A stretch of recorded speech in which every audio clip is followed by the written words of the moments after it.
Alright, diamonds in the rough. Good job on completing last week's homework exercise, which was the cylinder drawing one, and this one wasn't as difficult as the previous one. This one was more so to get used to how to draw cylinders as well as ellipses, and this week we're going to use that knowledge a bit more. Now, if you want to participate in the homework stuff, you can join the Discord server with the link in the description. Okay, we've drawn boxes in the first homework exercise, and then in last week's homework exercise we drew cylinders. Now this week we're kind of going to combine these and do a little bit of form manipulation. Forms like boxes and cylinders are really good for guideline purposes because they're not that difficult to draw in perspective, and specifically boxes are extremely good because they perfectly represent 3D space. However, objects don't always have perfectly boxy shapes, they're a lot more irregular. So to actually be able to use boxes for these sorts of objects, we need to understand how form manipulation works, which basically revolves around cutting into the form of the box or adding onto the form of the box or cylinder. This is not really a topic that you can just explain. It kind of works on a case-by-case scenario, and it requires a lot of logical thinking. But that's why we're going to practice it, so that you can actually build up your thought process. Two-dimensional diagrams are probably going to be our best tool for this topic. Basically, in perspective, anything that's true in 2 dimensions is also true in 3 dimensions. The most common thing that you've probably seen is you can draw a line from one corner to the other and then do the same thing for the other corners, and then where these two lines intersect is where the center of the plane is. You can do this in 2 dimensions, and this also works in 3 dimensions. I could also, for example, draw a circle inside of that square, and a circle in perspective becomes an ellipse, meaning that I can do the same thing with the ellipse in perspective right here. This circle touches the square at these 4 points, and it needs to touch those 4 points in this square in perspective as well. And of course, because it's an ellipse, it also has to fulfill the other conditions like minor axis, major axes, and then symmetry. This also means that if we have a random shape like this, we should be able to replicate that in our 3-dimensional form. And to do that, we're going to use landmarks. The points where this shape touches the square are right there, right there. I guess technically we can also use this as a landmark, which is right over there. We can also use this as a landmark and say it touches right there.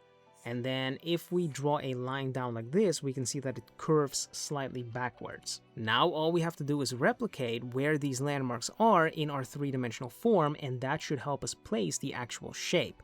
I do have to mention though, that this only works if the square that we've drawn here is the same as the square that we've drawn here in perspective. We can't, for example, draw a rectangle like this and then say there's a landmark over here which is right there, there's a landmark here which is there, this landmark is over here, which means that the shape will look like that.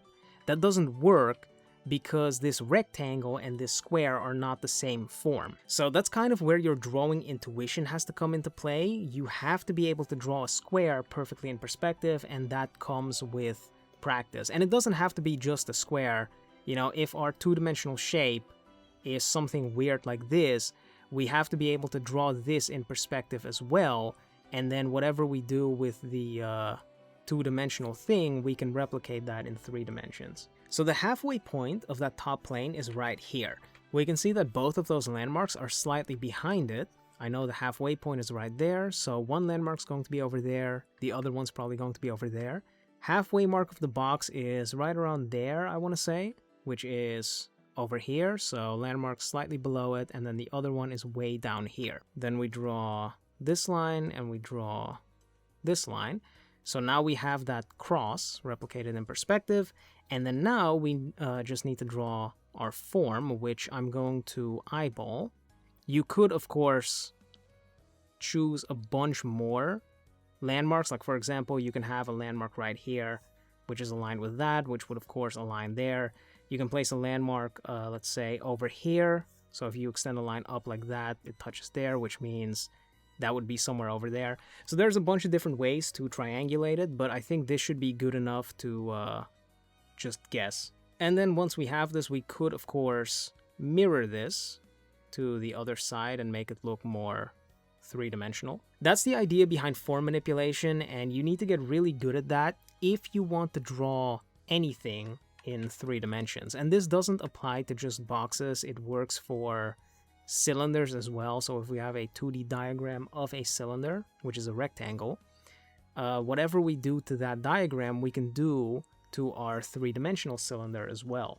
If we cut out a part of it like that, it's going to be a little bit harder because we're dealing with curved planes, but this landmark would be somewhere over there. I think this one would be a little bit over there. And then to make it easier, we'd have to draw the ellipses at those points, and then we can cut our form out. But you can also see what I mean when I say it's about logical thinking, because there is no set way to do any of this. Everything is kind of its own problem, and you have to understand the shapes well enough to be able to solve these problems on your own. With that out of the way, let's do the exercise now. So for the form manipulation, technically you could do it the way that I showed you, where you draw the form in 2 dimensions and then cut that out of your 3-dimensional form. But I kind of want you to manipulate these forms in whatever way comes to mind, not just the way that I showed you, because you have to be able to just manipulate these in every single way. What I want to do with this is draw a box with the flaps open, kind of like it's a cardboard box. So the way to do that would be, if we think about it in 2 dimensions, the flaps are going to be right here, right? And of course, if they're closed, they're touching each other right there. These flaps move in an arcing movement, meaning the flap goes from here and then it follows this arc this way.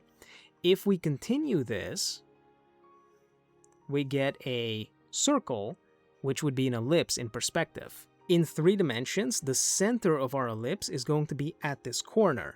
We know what the radius of our ellipse is going to be because it's at the center of that plane, which should be right around there, I'm guessing. We have the minor axis, which is this line, and then the major axis would be that line. Then we can extend this line this way and replicate this distance on the other side as well, which should be right around there, I think.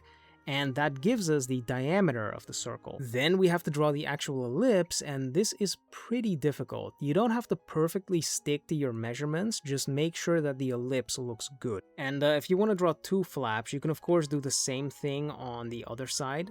And then now we just have to draw the cleaned up lines of the actual box.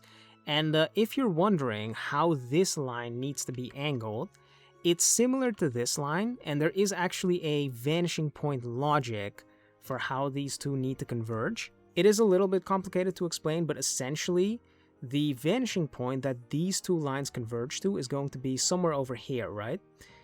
This vanishing point that these 2 lines converge to needs to be vertically below this vanishing point. That vanishing point is going to be way off the page, so it's not really viable to draw it every time, meaning I would just suggest eyeballing how that line needs to be angled. It's going to be angled similarly to this line, so it shouldn't be that difficult to figure out.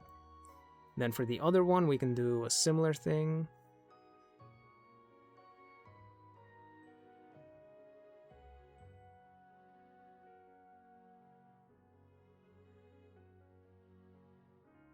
So this is one thing you can do with form manipulation, and if you get a little bit creative with it, you can apply this to other things as well, not just boxes. If we have an airplane, for example, with the wings sticking out like this, what we can do here is draw a circle and boom, Pokeball. Now we can apply this in 3 dimensions. So let's say we have an airplane. We know the minor axis is going this way because it's following the perspective of the plane itself. Then we can draw our major axis. We can then draw the ellipse. We can draw an ellipse to give us the volume of the plane so that we know where we need to attach the wings. Then we can draw one of the wings towards the ellipse and then project that point to the other side using a perspective line.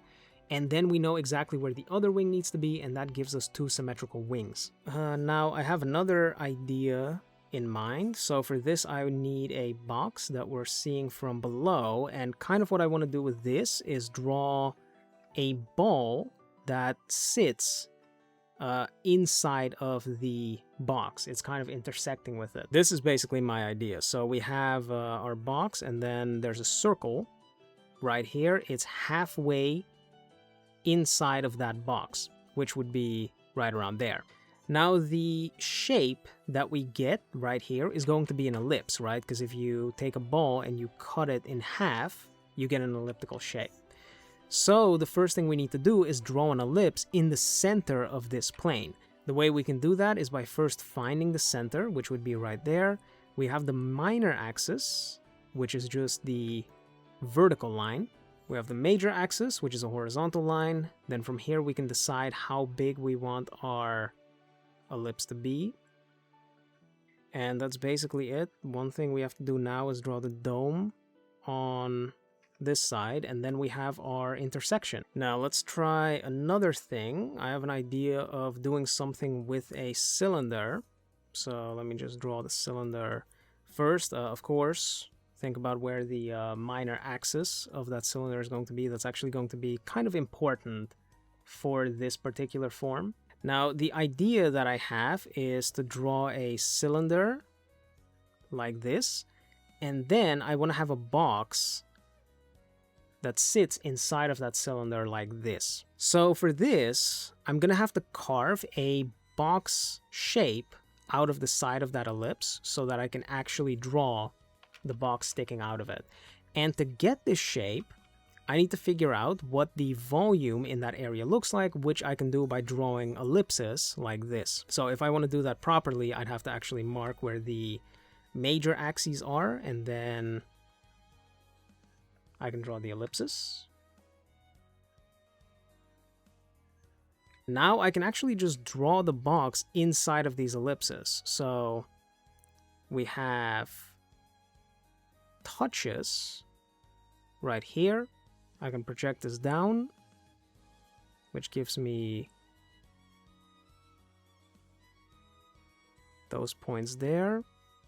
So I have the box, and then now I guess all I need to do is just extend this forward however much I want, and that gives me the box. This is a very math-based way of working, which some people might like and some people might not, but unfortunately you do kind of need to know how this works. We're working in 3 dimensions, so if you want to make stuff look accurate, you really have to understand how your forms exist in those 3 dimensions. And one of the best exercises you can do to understand that is form manipulation. Take it one step at a time. Start with a really easy form, like for example, you just place a cylinder on top of a box and then you slowly make it more complicated until you can manipulate multiple forms at the same time. But that's going to be the exercise. Manipulate forms in whatever way comes to mind. Make sure that you use 2-dimensional diagrams because they do help. Also, make sure that you draw through all of your forms. It's just like math, you have to show your work because that's how you can actually figure out where things go wrong and then you can correct it. But if you want to participate, you can join our Discord server. There's going to be a channel for this particular exercise. And I guess I will see you all for next week's exercise.